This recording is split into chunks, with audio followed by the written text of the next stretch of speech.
அஸ்ஸலாமு அலைக்கும் வீவர்ஸ். இந்த வீடியோ நாங்கள் பார்க்க போகிறது இஸ்லாத்தின் மறைந்திருக்கும் சில உண்மைகள். இந்த வாட்டி நோன்பு 27ல பள்ளிக்கு போறோம், தௌபா பண்றோம், லைலத்துல் கதர் இரவு ஹயாத்தாக்கிறோம். இந்த வருஷ தௌபா பிளான் அதுதான். நபிசல் அவர்கள் லைலத்துல் கதிர் இரவு ரமலான் கடைசி 10 ஒற்றைப்படை நாட்களில தான் இருக்குது என்று சொல்லியிருக்காங்க.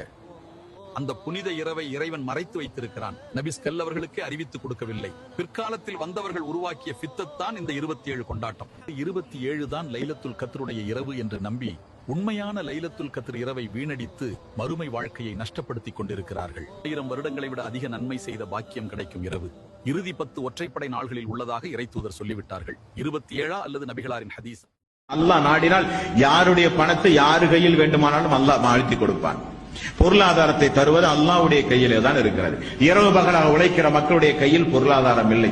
1 மணி நேரம் ஒரு நாளைக்கு உழைக்கிறான், 10,000 ரூபாய் சம்பாதிக்கிறான். அல்லாஹ்வுடைய கையில் அல்லவா பொருளாதாரம். பொருளாதார ஆசைக்கு நாம் யாரும் ஏமாந்து விடக்கூடாது. யா அய்யுஹல்லதீன ஆமனு லா துல்ஹிக்கும் அம்வாலுக்கும் வலா அவுலாதுக்கும் அஸ்ஸிக்ரில்லாஹ். ஈமான் கொண்ட மக்களே, பொருளாதாரமோ மனைவியோ மக்களோ எனக்கு இபாதத்து செய்ய நீங்கள் தடையாக்காதீர்கள். அல்லாஹ் சொல்றான், ஆனா அல்ஹாக்குமுத் தகாத்திர் ஹத்தா ஸுர்துமுல் மகாபிர். மன்னரையை சந்திக்கின்ற வரை மனிதனுக்கு பொருளாதார பேராசை இருந்து கொண்டே இருக்கும் என்று அல்லாஹ் சொல்லுகிறான். ரசூல் ஸல்லல்லாஹு அலைஹி வஸல்லம் அவர்கள் சொன்னார்கள், தங்கத்தில் ஒரு ஆறு ஓடினால் ஆதமுடைய மகன் சொல்லுவானாம், இன்னொரு ஆறு எனக்கு ஓடாதா என்பானாம். அந்த அளவுக்கு மனிதனுடைய உள்ளத்தை ரசூல் ஸல்லல்லாஹு அலைஹி வஸல்லம் அவர்கள் சொன்னார். அல்லாஹ்வின் மீது வைக்கக்கூடிய நம்பிக்கையை உறுதியாக நீங்கள் வைத்தால் பறவைகளுக்கு அல்லாஹ் எப்படி உணவளிப்பானோ அது போன்று அல்லாஹ் உங்களுக்கு உணவளிப்பான். நம்பிக்கையை உறுதியாக வைத்தால் பறவைகளுக்கு உணவளிப்பவன் உங்களுக்கும் உணவளிப்பான்.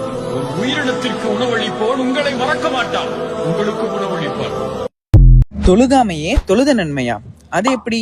அஸ்ஸலாமு அலைக்கும் வரஹ்மத்துல்லாஹி வபரகாத்து.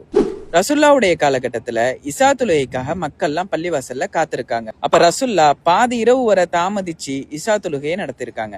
தொழுகை முடிஞ்சதும் மக்களை பார்த்து, உங்கள சில பேர் தொழுது விட்டு வீட்டிற்கு சென்று விட்டார்கள், ஆனா நீங்க எல்லாரும் தொழுகைக்காக காத்திருந்து தொழுதுருக்கீங்க. அப்படி தொழுகைக்காக காத்திருந்த ஒவ்வொரு நேரமும் நீங்க தொழுது கொண்டே இருந்த நன்மை உங்களுக்கு கிடைக்கும்னு சொல்லி காமிக்கிறாங்க. யார் ஒருவர் தொழுகையை எதிர்பார்த்து காத்திருப்பாரோ அவர் காத்திருந்த நேரமெல்லாம் தொழுத நன்மையை அல்லாஹ் நமக்கு கொடுக்கக்கூடியவனா இருக்கான். அல்ஹம்துலில்லாஹ், இறைவன் கருணையாளனே. தொழுகையில் நீங்கள் குறுக்கே செல்லாதீர்கள். ஏனென்றால் தொழுகையில் குறுக்கே செல்வது 40 வருடம் பிந்து நீங்கள் சொர்க்கம் செல்ல நேரிடும். ரசூலுல்லாஹி ஸல்லல்லாஹு அலைஹி வஸல்லம் அவர்கள் சொன்னார்கள். நமக்கு சாதாரணமாக தெரியக்கூடிய ஒரு காரியம். மறுமை நாளில் அல்லாஹ் எப்ப தீர்ப்பு சொல்லுவானோ, முதலில் அல்லாஹ் நம்மை விசாரித்து தீர்ப்பு சொன்னால் போதுமே என்று ஒவ்வொரு அடியார்களும் நினைக்கக்கூடிய அந்த மறுமை நாளில், ஒவ்வொரு அடியார்களும் ஏங்கி தவிக்கக்கூடிய அந்த மறுமை நாளில் 40 வருடம் பொறுத்துதான் உனக்கு தீர்ப்பு என்றால் என்ன நிலைமை? நம்முடைய நிலைமையான சொல்களே, செய்த குற்றம் தான் என்ன? தொழுகைக்கு முன்னால் குறுக்கே சென்றோம். தொழுகைக்கு முன்னால் குறுக்கே சென்றோம்.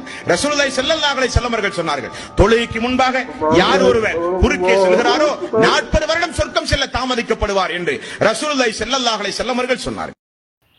நாளைக்கும் இதேபோல் உங்களை வீடியோவில் சந்திக்கும் வரை நான் உங்களை ஃபர்ஸ்ட் லவ்.